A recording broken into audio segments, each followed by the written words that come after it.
आइए, मैं दस्तगीर खान पठान, हिंदी अतिथि उपन्यासक, sir M E government science college Bommanakatte Bhadravathi, यहाँ से आज मैं आपको कुवेंपु विश्वविद्यालय के बीएससी और बीसीए थर्ड सेमिस्टर के पाठ्यानुसार हिंदी से कन्नड़ में अनुवाद इस विषय को पढ़ाने जा रहा हूँ।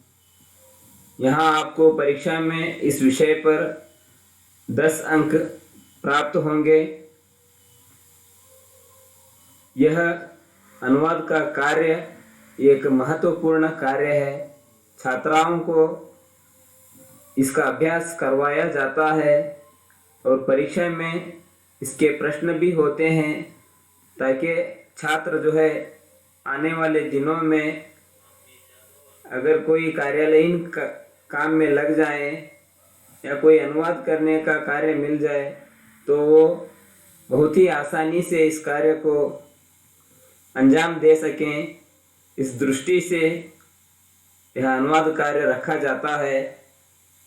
बैंकिंग के क्षेत्र में, बीमा के क्षेत्र में,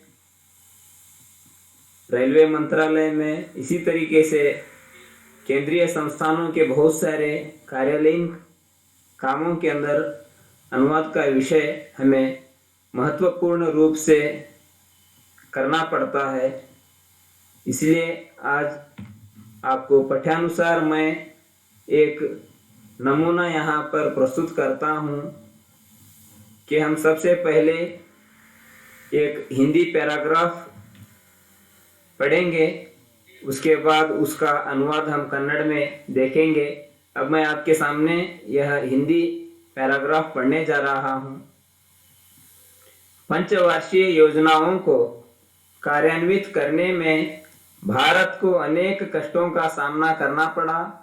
पहली बात यह है कि विदेशों से मदद पाने में अनेक समस्याएं खड़ी हुई। दूसरी बात यह है कि 1959 ईस्वी में सुएज नहर पर आक्रमण के कारण इस नहर से यातायात कई महीनों तक स्थगित हुआ। परिणाम स्वरूप चीज़ों के दाम और योजना का खर्च बढ़ा।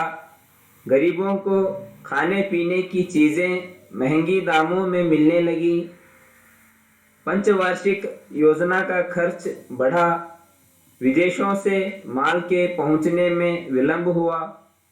तीसरी बात यह है कि देश में ही चीज़ों के दाम बढ़ने के कारण योजना के अंत में कुल खर्च 7,200 करोड़ से 9,000 करोड़ तक बढ़ गया। अब आपने हिंदी में यह पैराग्राफ सुना है। अब मैं आपको इसका कन्नड़ में अनुवाद करने जा रहा हूँ। देखिए, एक भाषा से दूसरी भाषा में अनुवाद करना होता है तो हम उस भाषिक संरचना का खास तौर पर जो है ध्यान रखना चाहिए कि उसमें किस तरह से अनुवाद किया जा सकता है, क्योंकि इसमें एक तो जो है इसका व्याकरण महत्वपूर्ण होता है, दूसरा जो है इसमें शब्द और उसके पद वाक्य गठन जो है वो सही तरीके से होना चाहिए। अब मैं इसका अनुवाद कन्नड़ में करने जा रहा हूँ।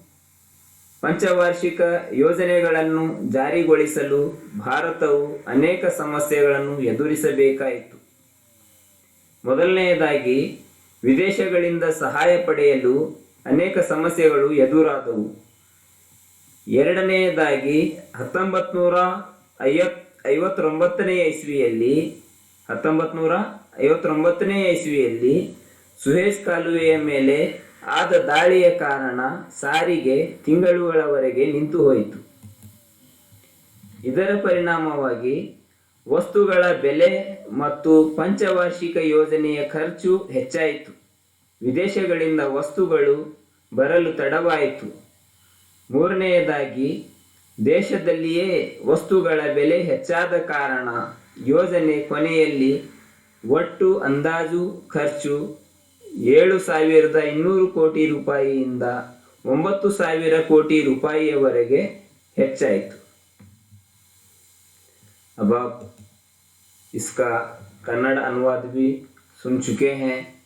इस तरीके से जो है इसमें हम हिंदी पैराग्राफ को किस तरह कन्नड़ में अनुवाद किए हैं, आप इसका उदाहरण अब देखे हैं। ये सत्र नंबर 58 का आज का जो है सेशन था, इसको आपने सुना है।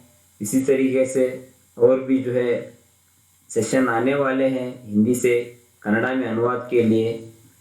धन्यवाद।